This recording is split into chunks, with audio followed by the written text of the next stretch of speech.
Okay, we're going to talk about the bottom crane reach. So you can do this with a cable, you can do this with dumbbells if you like. We typically do this with an elastic.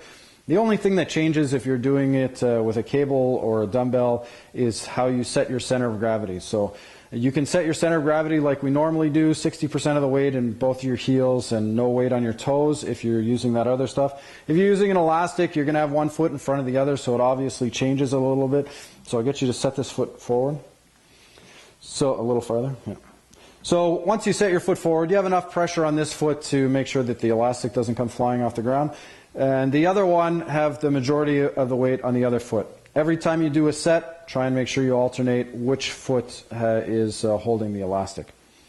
From here, we set our neutral spine like we always do. So you're going to arch your back as much as you can. Then you're going to back off just so you don't feel any compression in your lower back.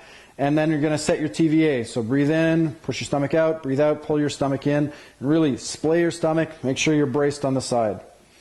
To start this exercise, you're going to pull the elastic up to in front of you. What's really important is you keep your elbows down, sort of elbows close to your ribs. Okay? The other thing that's really important is that you don't have your shoulders hiked up. Okay, so we'll see a lot of people sitting here in this position already, or sometimes they're even sitting in this position, shoulders forward like this. This is going to give you problems, whether you have problems now or it takes a long time to come. It's one of those Chinese torture things that just slowly over time is going to wear it out. So, shoulders down, elbows close to your ribs. From this position, you're going to make sure you have your chest up and your lats are activated, okay? So this is really what's bracing the framework for your shoulder. It's keeping your lats nice and tight, and you're going to press it out in front of you. Driving with the elbow, press it out in front of you until your elbow is not quite fully extended. So you don't want it to be completely extended. Again, that's tough on a number of other things. So there can be a slight bend in your shoulders here, or a slight bend in your elbows there.